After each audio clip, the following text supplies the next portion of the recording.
The Max came out in 2018, and for Moomba, this is the biggest, most value you can get in the entire lineup. It's got a huge amount of storage, a lot of freeboard, and when we go inside, you're gonna see exactly how deep these compartments are.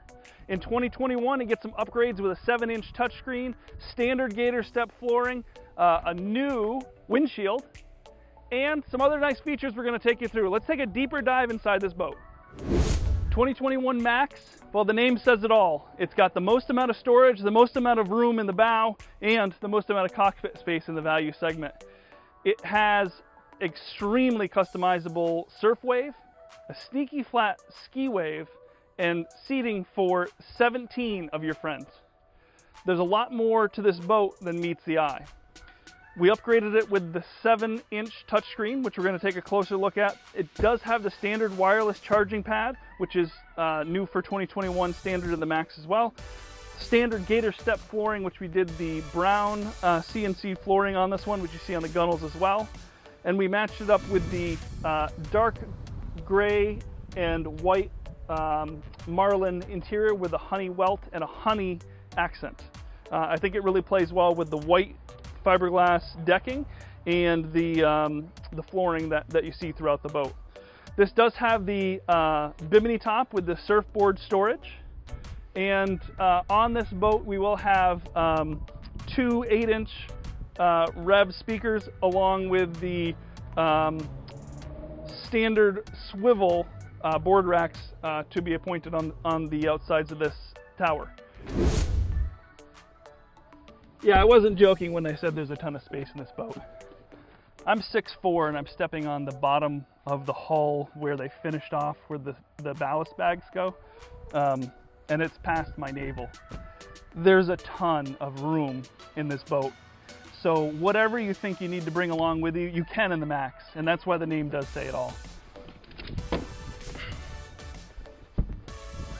The nice thing that they've done as well is given a nice step pad in the middle here. Gone away is the middle cushion, so you know exactly where to step, or you don't have to tell people, don't step on my cushion. There's a step down pad on the rear facing seat that does slide out as well, and there's a nice area for them to guide through there. Both sides, same amount of storage on there.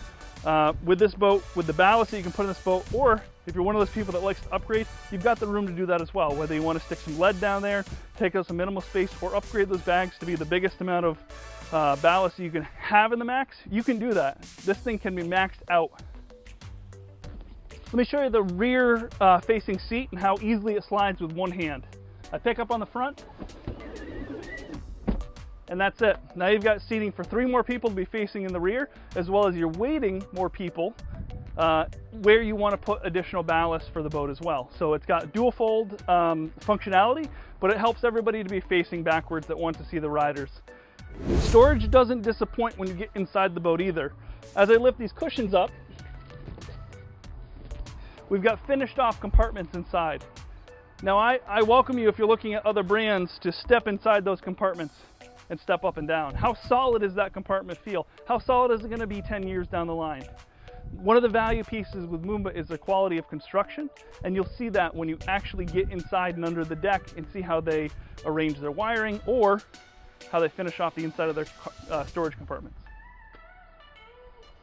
One of the nice things about owning a Moomba across the line is the way that everything is driver-centric, which is what you'd expect, but even when it comes to turning on your battery or handing somebody the heater hose, it's all at the fingertips of the driver. Now when I get in the boat, I've got my my door for my battery switch directly across from the driver's seat, so I don't have to ask somebody to move, pick up a cushion or anything. I just simply push, twist, and turn on the battery. Back on there, push it in. Something that's really nice, but you really wouldn't think too much about it. It just makes the whole experience a little bit easier when you're going to go turn on that battery switch. Again, with the heater hoses, if I flip on my heater, I can lean over, grab that, and I might hand it to somebody, or just you know, show them exactly how it works, how they can turn the vents on and off. Again, easily accessible from the driver's seat. Now, In terms of the driver's seat itself, you do have tilt steering, and then right on the column you have control for your wake plate. So you can adjust the wake plate, which when you're surfing will adjust the height and the length of the wake, as well as when you're cruising down the lake, you can use the wake plate to trim the nose up and down, and depending on what kind of water you're in or how you like to ride with the boat, you can make that adjustment right here while you're driving without having to take your hands off the wheel. Same thing with the cruise control. You can adjust the cruise control by 0.1 miles an hour.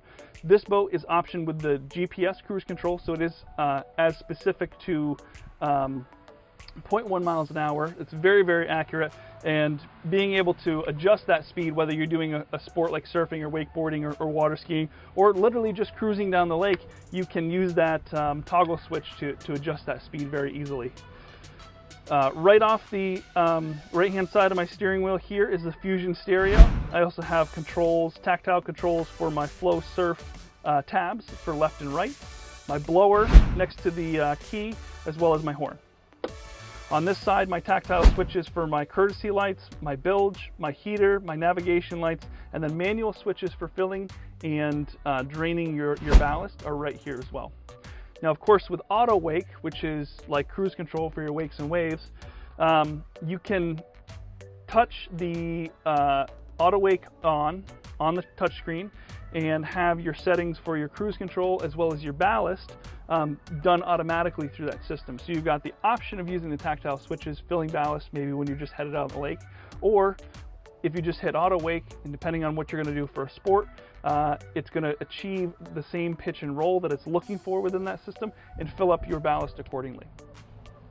Of course, you've got the nice pad right up here for your cell phone for wireless charging, and then right here we've got 12-volt power outlet, audio input, and a USB outlet as well. So just nicely appointed stuff, all for the driver. You really are, feeling like you're in control of a big ship when you're sitting here, but it's really easily maneuverable and everything's right at your fingertips.